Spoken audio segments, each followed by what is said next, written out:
अस्सलाम वालेकुम, मैं हूं मरियम नवाज और आज तारीख 30 सितंबर 2025 है। सुप्रीम कोर्ट ऑफ पाकिस्तान से बड़ी खबर है और वो ये कि justice Tariq Mahmood Jahangiri Islamabad high court के जज जिनके खिलाफ जस्टिस सरफराज डोगर ने chief justice Islamabad high court होते हुए एक रिस्ट्रेनिंग ऑर्डर पास किया था और उनको अदालती काम से रोक दिया था। आज सुप्रीम कोर्ट ऑफ पाकिस्तान के आईनी बेंच ने भी डोगर कोर्ट का बोझ उठाने से इनकार कर दिया और जस्टिस सरफराज डोगर का फैसला कलअदम करार दे दिया है। यहीं पर बात नहीं रुकती बल्कि जस्टिस सरफराज डोगर को लाने वाले इस रियासत के अपने वकला और अपने अहलकार उन्होंने भी डोगर कोर्ट का बोझ उठाने से इनकार कर दिया है। अटॉर्नी जनरल फॉर पाकिस्तान ने भी जस्टिस सरफराज डोगर के फैसले को गलत करार दे दिया अदालत में और उसके अलावा जस्टिस तारिक महमूद जहांगीरी के मुखालिफ वकील मियां दाऊद एडवोकेट ने भी जस्टिस डोगर का जो फैसला था उसको गलत करार दे दिया। इससे बड़ी हजीमत क्या होगी कि जो वकील खुद आपके सामने दरख्वास्त लेकर गया उस वकील ने भी सुप्रीम कोर्ट ऑफ पाकिस्तान के सामने अपने आप को मिलने वाले रिलीफ को गलत करार दे दिया आईनी और कानूनी रूप से। तमाम तफसीलात आपके सामने रखती हूँ। आज जो समाअत थी उसमें ये बात तो हमें इस बात का यकीन तो था कि कोई बहुत लंबे आर्ग्यूमेंट्स नहीं चलने हैं, ब्रीफ किस्म की हेयरिंग होनी है, ब्रीफ समाअत होगी। आज सुबह भी इस्लामाबाद हाई कोर्ट के 5 जजेस सुप्रीम कोर्ट ऑफ पाकिस्तान में पहुंचे। जस्टिस तारिक महमूद जहांगीरी के हमरा जो है वो जजेस थे, उन्होंने कुछ गुफ्तगू भी की। वीडियो के दूसरे हिस्से में आपको बताऊंगी। पहले हम केस की समाअत के बारे में बात कर लेते हैं। केस की समाअत का आगाज होता है और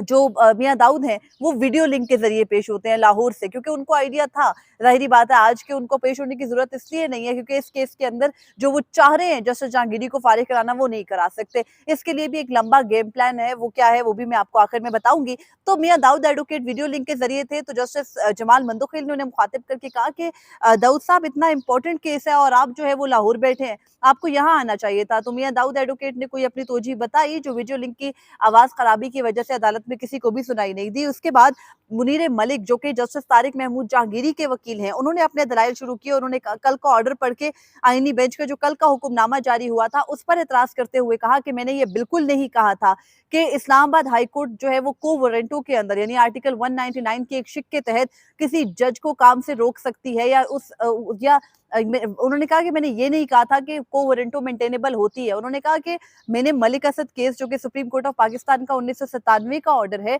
उसका हवाला तो जरूर दिया था, लेकिन मैंने कहीं भी ये नहीं कहा था कि ये सुप्रीम कोर्ट का इख्तियार है, सॉरी इस्लामाबाद हाई कोर्ट का इख्तियार है कि वो ये फैसला दे सके। उन्होंने कहा कि आर्टिकल 209 शिक 7 बिल्कुल वाजे है जिसके तहत जज के खिलाफ किसी भी किस्म की शिकायत सुप्रीम जुडिशल काउंसिल में जानी चाहिए, ना कि अदालत के अंदर दरख्वास्त आए और दूसरा जज उसी अदालत के जज को बैठकर काम से रोक दे। उसके बाद जस्टिस जमाल मंदोखिल ने कहा कि को वारंटो कैसे मेंटेनेबल नहीं होगी। तो अमीनुद्दीन खान साहब ने फरमाया कि आपने तो खुद कल ये हवाला दिया था। तो जस्टिस जो सॉरी मुनीर मलिक हैं वकील, उन्होंने कहा कि आपके ऑर्डर से ऐसा इंप्रेशन आया, ऐसा तासुर मिला जैसे मैंने ये कहा था कि जज के खिलाफ कार्रवाई जो है वो उसी के अदालत का दूसरा जज कर सकता है, जबकि मैंने ऐसा नहीं कहा था। उसके बाद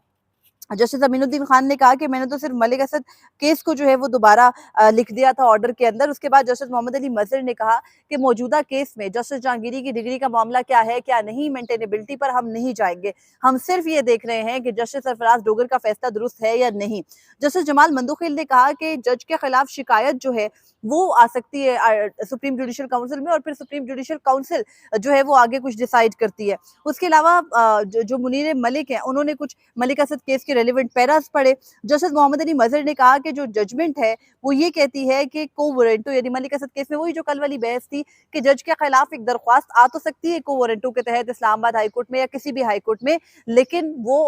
अबूरी ऑर्डर के जरिए एक अबूरी हुक्म के जरिए जज को काम से रोका नहीं जा सकता। ये वाली बात हुई। उसके बाद जो है वो जस्टिस जमाल मंदोखिल ने आज बेंच के दरमियान वाज़ेह तफरीक भी थी। जस्टिस जमाल मंदोखिल ने जब ये थोड़ा सा कहना शुरू किया कि पब्लिक ऑफिस होल्डर है जज और एक पब्लिक ऑफिस होल्डर के खिलाफ इस किस्म का ऑर्डर प्रॉपर प्रोसीजर के तहत चला जाएगा, सुप्रीम जुडिशल काउंसिल का फोरम है, तो जस्टिस मोहम्मद अली मजहर ने जस्टिस जमाल मंदोखिल को रोक दिया और कहा कि इस केस के अंदर हम वहां तक नहीं जा रहे, इस केस में हम किसी भी किस्म के मेरिट डिस्कस नहीं कर रहे, मौजूदा केस में हम सिर्फ ये देख रहे हैं कि हाईकोर्ट का ऑर्डर दुरुस्त था या नहीं था। उसके बाद जस्टिस अमीनुद्दीन खान ने जो है वो बुलाया अटॉर्नी जनरल फॉर पाकिस्तान को, कहा मिस्टर एजी अटॉर्नी जनरल जो है वो रोस्टम पर आए और उसके बाद उन्होंने कहा कि जो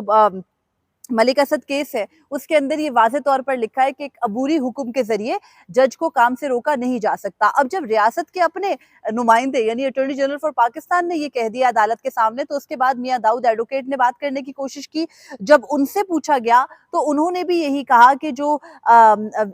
जज है उसको उन्होंने कहा, मियां दाऊद एडवोकेट साहब फरमाते हैं कि मैंने दोबारा मलिक असद केस का रेलिवेंट पैराग्राफ पढ़ा, और जब मैंने वो रेलिवेंट पैराग्राफ पढ़ा तो उस पैराग्राफ के तहत ये बात बिल्कुल दुरुस्त है कि जज को इस तरह से काम से रोका नहीं जा सकता था। जिसके बाद जस्टिस अमीनुद्दीन खान ने ऑर्डर लिखवाया, और उस ऑर्डर के अंदर उन्होंने ये तमाम तर सबमिशन जो मैंने आपके सामने बताई कि मलिक असद केस कहता है कि जज के खिलाफ को वारंटो आकर मेंटेन तो हो सकती है, मेंटेनेबल या एंटरटेनेबल तो होती है, लेकिन वो अब फाइनल ऑर्डर उसके ऊपर आता है, कोई इंटरिम ऑर्डर नहीं आता। उसके अलावा उन्होंने ये भी लिखवाया कि जो जज है उसको काम से रोका नहीं जा सकता, लिहाजा जस्टिस सरफराज डोगर का फैसला कलअदम करार दिया जाता है इस हद तक कि जब तक उन्होंने जो है वो जज को काम से रोका। उसके अलावा जो मैंने आपको बताया ना कि एक पूरी गेम डाली गई, वो ये है कि अभी जस्टिस जहांगीरी के खिलाफ इस्लामाबाद हाईकोर्ट में वो केस पेंडिंग है। जस्टिस जहांगीरी का जो मामला है उस पर प्रॉपर तरीके से चला जाएगा, क्योंकि केस के आखिर में जस्टिस मोहम्मद अली मजहर और जस्टिस शाहिद बिलाल हसन ने कहा कि अभी तो वहां पर जस्टिस सरफराज डोगर के सामने जो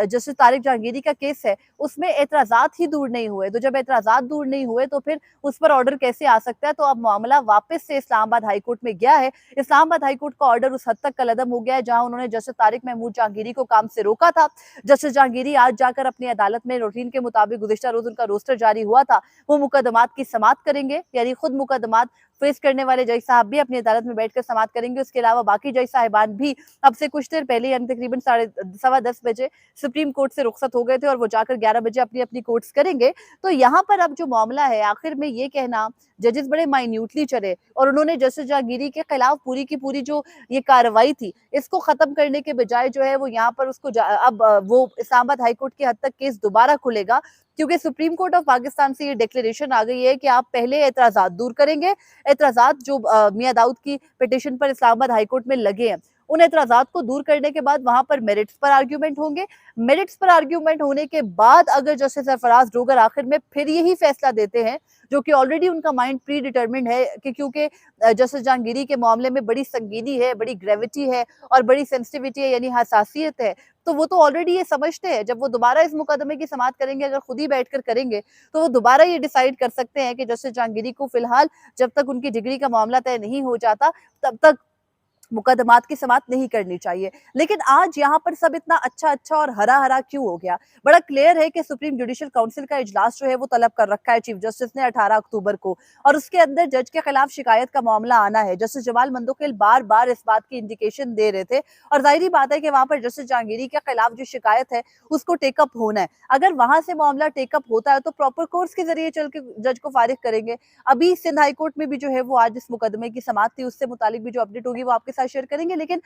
जो जस्टिस जहांगीरी का मामला है उसमें सुप्रीम कोर्ट एक तो ये कर सकती थी कि वो सिंध हाई कोर्ट और इस्लामाबाद हाई कोर्ट में चलने वाले तमाम मुकदमात को यकजा करके खुद सुन लेती ताकि कोई कंट्रोवर्सी होती नहीं। लेकिन चूंकि वो अलग अलग फैसले हैं, अलग अलग एवेन्यूज है, जैसा आपके पास प्रॉपर जो है वो एक जो फोरम है वो मौजूद है, उस फोरम के थ्रू वो यहाँ आएंगे। लेकिन मीनवाइल सुप्रीम जुडिशियल काउंसिल भी अपनी कार्रवाई डाल सकती है। उसके अलावा आज जो एक बड़ी चीज हुई वो ये थी कि जस्टिस सरफराज डोगर से 16 सितंबर 2025 को जो ये फैसला दिलवाया गया, जिसमें उनके सामने ना मियां दाऊद एडवोकेट पेश हुए, ना उन्होंने कोई आर्ग्यूमेंट्स किए, उल्टा उन्होंने तो इल्तवा की दरख्वास्त की थी उस दिन के मैं मेडिकल ग्राउंड्स के ऊपर पेश नहीं हो सकता। तो जस्टिस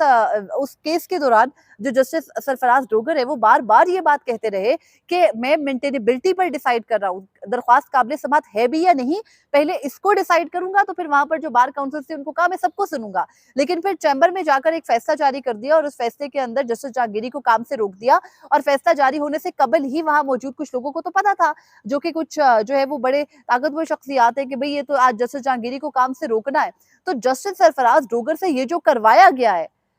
क्या ये जस्टिस सरफराज डोगर के खिलाफ प्रॉपर्ली मिसकंडक्ट नहीं बनता कि आपने एक इस तरह का काम किया, लेकिन फिर अगेन एक जज को उसके फैसलों की वजह से नहीं जो है वो किसी भी फोरम पर घसीटा जा सकता, तो वो उस ज़मीन में आज़ाद है। लेकिन बहरहाल जस्टिस सरफराज डोगर से जो कुछ करवाया गया, इसके पीछे जो एक मकसद बिल्कुल क्लियर है, और वो आज इसलिए भी क्लियर हो गया कि जिस रियासत ने लाकर जस्टिस डोगर को लाहौर हाई कोर्ट से इस्लामाबाद हाई कोर्ट का चीफ जस्टिस बनाया है, उसी रियासत ने अटॉर्नी जनरल फॉर पाकिस्तान और मियां दाऊद एडवोकेट को भेजकर आज जस्टिस सरफराज डोगर के फैसले को भी गलत करार दे दिया। तो इस सारे का जो वन लाइनर है वो ये है कि जस्टिस सरफराज डोगर को कुछ चीजें जो है वो बिल्कुल क्लियर करना है, या उनको ये वाली चीज बिल्कुल वाजे करनी है कि जो आप वहां पर एक्ट कर रहे हैं, हम आपको भी इस तरीके से जो है वो फेस करवा सकते हैं म्यूजिक। लेकिन एक जो इसके पीछे पूरा मोटिव था, वो जस्टिस जहांगीरी को भी हजीमत का सामना करवाना था, और वो करवाया गया। जज साहिबान जो है वो अब तक 3 मरतबा सुप्रीम कोर्ट ऑफ पाकिस्तान की दहलीज पर खुद आ चुके हैं। आते हैं तो पब्लिक स्क्रूटनी का भी सामना होता है, मीडिया के सवालात का सामना होता है। आज भी जब जज साहिबान आए, उनसे राहदारी से ये सवालात होते हुए बाहर तक गए कि आप जो है वो आपके अदालतों में साइलिन इंतजार कर रहे हैं। जस्टिस जहांगीरी का तो चलो केस है, आप लोग सब भी साथ में आते हैं, justice Mohsin Akhtar Kiyani, justice Babar Sattar, justice Sardar Ejaz और जस्टिस अमन रिफत इम्तियाज, तो आप लोगों के आने की वजह से साइलिन मुतासिर नहीं होते। तो जज साहिबान कहते हैं हमने 11 बजे की अपनी कॉज लिस्ट बताई हुई है, हम कल भी 3 बजे तक बैठ के मुकदमात की समाअत कर रहे थे, हमने बिल्कुल क्लियर किया हुआ है कि जो ये हम यहाँ पर इंसाफ के लिए आए हैं। फिर जजेस से सवाल हुआ कि आपने यूनियन बना ली है, आप तो जज जो है वो यूनियन बनाकर यहाँ पर आ जाते हैं। तो उन्होंने कहा हमने यूनियन नहीं बनाई, बात इंसाफ की है। और आम आदमी, उनसे जब पूछा गया कि आप इंसाफ से मुतमईन है, उन्होंने कहा है, और आम आदमी को भी इंसाफ मिलना चाहिए। और ये भी कहा कि ये अभी सिर्फ शुरुआत है। इस्लामाबाद हाईकोर्ट के जजेस से जो मेन मोटिव इस वक्त निजाम का है वो इस्तीफे लेना है। इस्तीफे वो दे नहीं रहे, तो उनको इस तरीके से अदालतों में हजीमत का सामना जानबूझ के भी करवाया जा रहा है। लेकिन सुप्रीम कोर्ट ऑफ पाकिस्तान के आईनी बेंच ने जो आज फैसला दिया है, वो फॉर द मीनवाइल एक अच्छी या गुड न्यूज या अच्छी हैपनिंग जरूर लग सकती है। लेकिन इन अ लॉन्गर रन ये बात बिल्कुल क्लियर है कि जस्टिस जहांगीरी को फारिग करने के लिए प्रॉपर तरीकेकार से चला जाएगा। अगर आज जस्टिस जहांगीरी के इस मामले पर सुप्रीम कोर्ट का आईनी बेंच भी कोई मामला उल्टा पुल्टा करता, तो बड़ा क्लियर जो है ना वो एक मैसेज जाता कि यहाँ पर आईन और कानून कुछ नहीं है, सब कुछ जो है वो एक ऑर्डर के तहत ही चल रहा है। तो सब कुछ जो है ना वो एक प्रॉपर तरीके से दिखाने के लिए भी ये सब कुछ हुआ। और जस्टिस जमाल मंदोखेल वो कुछ ज्यादा करना चाह रहे थे, वो शायद जस्टिस सरफराज डोगर के सामने से ये को वारंटों का मामला ही खत्म करवाना चाह रहे थे, लेकिन ये नहीं हो सका क्योंकि आईनी बेंच में ही बैठे जस्टिस मोहम्मद अली मजहर और जस्टिस अमीनुद्दीन खान जो है वो एक कदम भी आगे बढ़ने को तैयार नहीं थे, जो दरख्वास्त उनके सामने थी। यहाँ पर वो एक कदम आगे बढ़ने को तैयार नहीं है, लेकिन मिलिट्री कोर्ट्स के केस में उन्होंने कई कदम आगे बढ़ाए। वहां पर वो भी इख्तियारात उन्होंने दिए जो नहीं दिए गए आईन और कानून में कहीं। फिर रिजर्व सीट्स केस में भी उन्होंने कई आगे कदम बढ़ाए। फिर इसी तरह से उन्होंने जो जजेस सीनियरिटी केस है उसके अंदर उनसे किसी ने नहीं कहा था कि आप जो है वो सीनियरिटी का मामला वापस उठाकर सदर मुमलिकत को भेजे, नहीं मांगा गया था ना, लेकिन वो भी उन्होंने दिया। तो बहरहाल ये जो है वो अपनी अपनी मर्जी और केस टू केस ये डिसाइड हो रहा है कि किस तरीके से किसी मामले को खुद डिसाइड करना है और किस तरीके से किसी मामले को वापस भेजना है। बहरहाल जस्टिस सरफराज डोगर के लिए आज एक बात बिल्कुल वाजे हो गई है कि वो जो बादशाह सलामत बन के एक्ट कर रहे हैं जस्टिस बाबर सत्तार के खत के मुताबिक इस्लामाबाद हाईकोर्ट में, उनके इकदामात अनचेक नहीं है। वो जब मामलात ऊपर उठेंगे वो इस तरीके से जो है वो यूनिलैटरली हर किस्म का ऑर्डर करेंगे, तो उसके बाद वो ऑर्डर्स चैलेंज भी होंगे, कलअदम भी होंगे, उनके इकदामात भी होंगे। लेकिन अगेन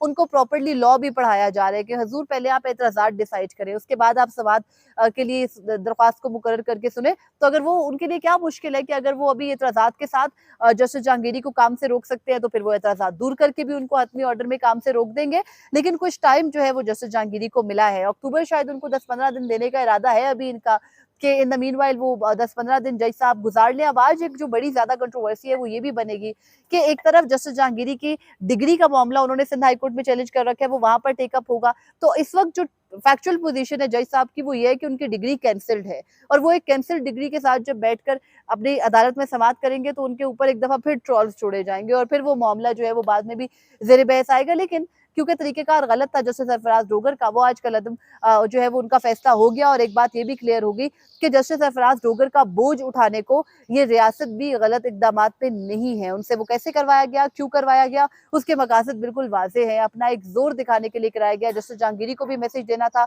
इस्लामाबाद हाईकोर्ट के बाकी जजेस को भी, और जस्टिस डोगर को खुद भी, और सुप्रीम कोर्ट को भी। और ये भी कि किसी भी वक्त हम जाली डिग्री के मामले पर किसी भी जज को पकड़ के कभी कहीं पर भी फारिग कर सकते हैं। लेकिन अब जस्टिस डोगर का मामला प्रॉपर कोर्स से चलेगा, तो फिर जैसे कि ताकतवर हल्के जो है वो ऑलरेडी ये बात कह रहे हैं कि जज साहब को माजूल किया जाएगा सुप्रीम जुडिशियल काउंसिल के जरिए, अदालत के जरिए नहीं, तो फिर अदालत में हल्की फुल्की ये मौसीकी चलेगी और असल गेम सुप्रीम